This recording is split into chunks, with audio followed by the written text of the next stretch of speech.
On the roof of the stand, it is good morning, good morning, good morning, and welcome. This is your host, Rizwan, bringing to you the Sports Spotlight every Sunday morning. Every Sunday morning? Well, this year, every Sunday morning so far. Hey, it's the first Sunday of the new year. Happy new year to all of our listeners out there. And yes, I said almost every Sunday because we did miss last Sunday. Hey, it's the holiday season. Once in a while we're allowed, right?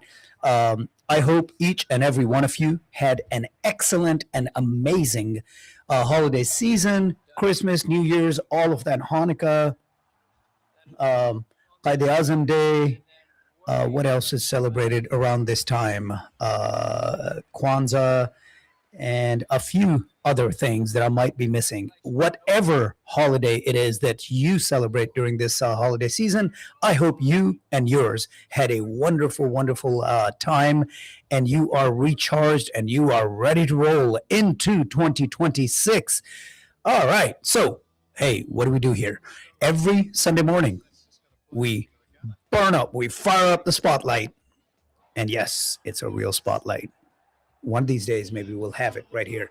Right. But yeah, we shine it on all and any aspects of the world of sport, right? All over the place. We discuss sports, international, national, state, city, local, youth sports, whatever you would like. 972 501-9390 is the studio number if you want to give me a call, and let's discuss what's on your mind, right? Whatever you want.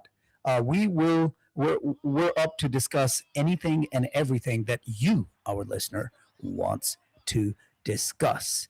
All right.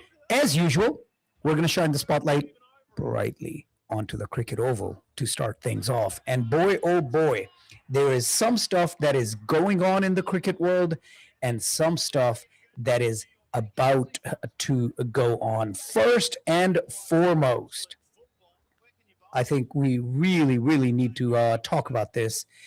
The Ashes.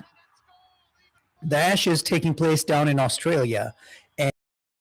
And yes, things did not start off well. You know, these are two powerhouses, especially in the world of test format, the original format, the oldest format, whatever you want to call it. Two powerhouses, England and Australia. And boy, oh boy, there were a lot of hopes. You know, it's a clean slate. Both teams had disappointing showings in the previous test championships that lasted from 2023 to 2025. So they both had disappointing showings, and you know, it was a new year, a new season, a new hope, all that good stuff.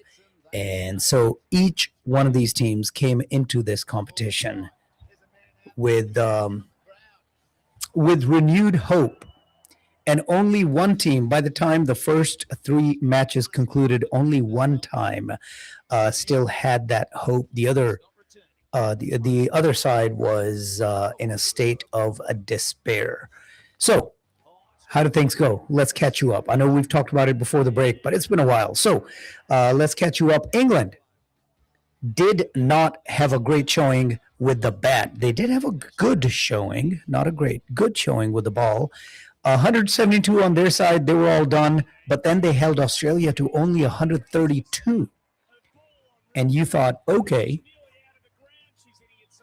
you know, not exactly how we expected this Battle of the Behemoths to take place. We thought it was going to be a high-scoring affair, but hey, maybe England is doing something behind Jofra Archer with the ball, holding Australia to 132, but then turned right around in the second innings. They could only score 164, and that made things very easy for Australia, who chased it down, chased down a target of 201, only losing 2 wickets, and they won very handily by 8 wickets in that first test. Well, new test, new hope, new style, new approach. And sure enough, England put up 334 on their side, only to watch Australia come back with 511. Yeah. And then they held England to 241 on the other side, leaving a target of under 70, which they achieved fairly easily. They did lose 2 wickets, scoring the 69 runs that they needed to win. But when they did, losing only 2 wickets, winning by 8 again. So the first 2 matches go to Australia, but it's a long five match series. So you think England still has hope, but Australia quashed those hopes very quickly, scoring 371 in their inning, holding England to 286, and then putting up another 349. Now, England chasing a target of 440. I think the target was 444 when they came in. And they put up enough of a fight. Oh, sorry. They put up a little bit of a fight, but not enough. Falling short by 82 runs after scoring 352 on their side, losing the third and deciding match by 82 runs. So Australia takes the first 3 of the 5 and wins the series. And now they had a chance to put it on England. They really did. But they didn't. They did not. In that 4th test on Christmas Day, yeah, it started on Christmas Day, Australia was held to 152 on their side. 152. Now, you'd think, hey, they won the first 3, so they rested their guys, right? Nope. The batting lineup was still Travis Head and Jake Weatherald as the openers, each scoring barely into the double digits. 12 for Travis Head off of 22 deliveries. Jake Weatherald got 10 off of 23 deliveries before he was gone. The 1 down and 2 down, Marnus Labuschagne, 6 off of 19. And Stephen Smith, the captain himself, got bowled out at only 9 off of 31 deliveries. So he's gone. Usman Khwaja and Alex Carey came in and did a little bit. Really, these 4 guys, Khwaja, Carey, Cameron Green, and Michael Nesser, they all got into double digits, but not a whole lot. And then, sorry about that. You're not gonna expect much from Stark, Richardson, and Boland at the end, and not much is exactly what they gave you. Stark held out for 6 deliveries, scoring 1 before he was gone. Richardson, Golden Duck, Scott Boland, Golden Duck, and that was that. Yeah. Not great. 152 for Australia, but hey, England had some fight. They weren't playing for the series. They were playing for their self-respect, right? Trying to save face, trying to get something, and not to mention each match counts toward the overall Test championships. So kudos to them. They could have mailed it in. They could have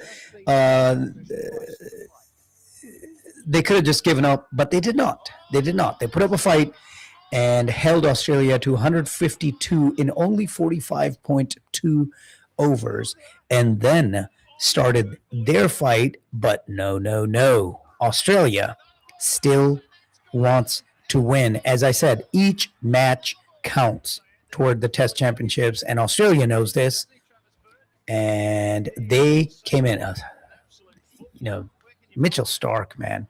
What more can you say? Started off, took out the openers, Zach Crawley and Ben Duckett, early on. Zach Crawley, 5 off of 14. Ben Duckett, 2 off of 5. Ben Duckett being the first wicket to fall to Stark. And at that point, it just started sort of an avalanche. Jacob Bethel, 1 for 5. He's gone. Joe Root for a duck. So he went out for a duck. And, hey, that happens, right? That happens. It can happen to anyone. That's not that surprising. It's the fact that he handled 15 deliveries. 15 deliveries and scoring a zero, scoring nothing. Whew. He was on the defensive. Clearly, Australia knew it was a pivotal wicket and they took him out. But England bats so deep. They still had Harry Brook, Ben Stokes, even Jamie Smith and Will Jacks can do a little bit, right? So they bat pretty deep, but Harry Brooks scored 41 off 34 before he was gone. Stokes, 16 off of 38. He was gone. Smith and Jacks didn't do much. Gus Atkinson, toward the end, came in and scored 28 off 35 before he was bowled out by Green. And all in all, after an amazing start with the ball, holding Australia to 152, England once again could not do anything, being out under 30 overs, 110 total runs, and they are done. Michael Nasser had another 4 wickets in addition to the 2 by Mitchell Starc. So Australia starts batting again. Boland and Head start. Boland on the attack this time, scores 6 off 17. Travis Head bowled out by Kars before scoring 46 off of 67 deliveries with 4 fours and no 6s. Nobody else could do much. Stephen Smith, 24 off 39. Cameron Green, 19 off 29, and nothing from anyone else. Australia, all done at 132 in only 34.2 overs, leaving a target of 175 for England. And this time, England started pretty well. Zach Crawley, 37 off of 48. Ben Duckett, the other opener, 34 off 26. Yeah, he came in with some intent, but eventually got, after 4 fours and a 6, got bowled out by Mitchell Starc. And you thought, oh boy, right? Ben Duckett was the first one to fall after scoring those 34 runs to Mitchell Starc in the 7th over. And then shortly after, in the 10th, Bryden Kars went out. Zach Crawley was still there until the 19th over. 19th over, Boland trapped him leg before on his 37. But by then, Jacob Bethel had come in. He scored 40 off of 46. Joe Root, 15 off of 38. I think we're seeing the last legs of Joe Root, man. But with a target of only 175, that was enough. Harry Brook, 18, and that kind of carried them to, after losing 6 wickets, 178 in 32.2 overs, and winning match number 4 and saving some face. And now the 5th test is underway. We're a day in. England batted first, bringing in all that momentum. And at stumps after day 1, England 211 for a loss of 3. Yes, 3 wickets are gone. Zach Crawley, 16 off of 29. Ben Duckett, 27 off of 24. Mitchell Starc once again taking out Ben Duckett. Jacob Bethel is gone after 10 off of 23 deliveries. But Joe Root, last legs or not, right? I'm not saying he's done. What I'm saying is you cannot depend on him consistently. He's going to be inconsistent. So he's having himself a day right now. 72 off of 103 deliveries that he's eaten up. Strike rate of 69, 8 fours, no 6s, but 72, approaching that century mark. 28 away.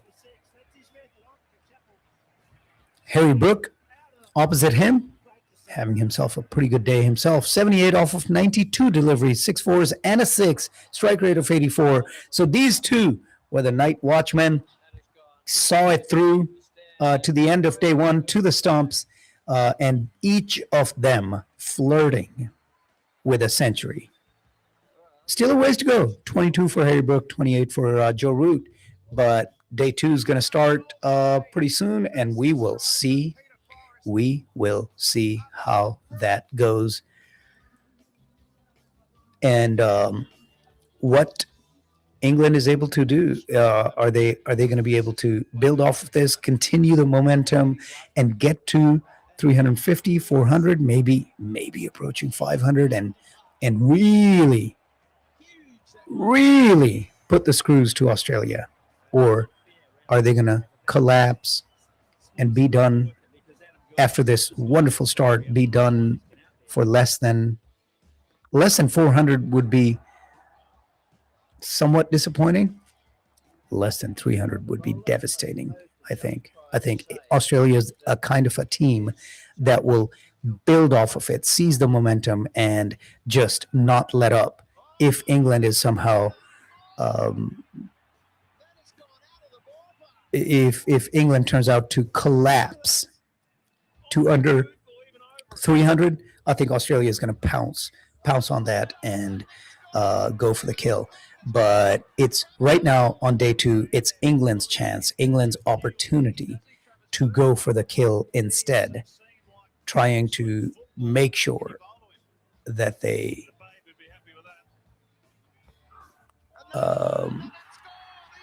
don't waste this wonderful, wonderful start that they have started. All right, let's we've got a couple of minutes, so let's talk about our one. What is happening here? Nope. All right, so let's talk about Freeman Toyota, shall we? The last few days of Toyotathon. I don't think that's right. Let's see. I think there might be an opportunity to make use of some specials with Freeman Toyota. I mean, the thing is, end of the year Toyotathon is not the only time that Freeman Toyota, especially Muhammad Ahmad of Freeman Toyota, can get you savings. All kinds of savings can be had on all manner of new Toyotas, purchase, lease, what have you. Do not wait. Reach out to Muhammad Ahmed at Freeman Toyota today at 214-404-4156. That's 214-404-4156. All right. So that is a few words about Freeman Toyota. Now come a few words from our sponsors, and then we'll be right back. Short break. We'll be back in about 2 or 3 minutes with more Sports Spotlight right here on Radio Azad with your host Rizwan. Stay tuned. आप सुन रहे हैं radio आजाद, हम सफर Hamzad, radio आजाद।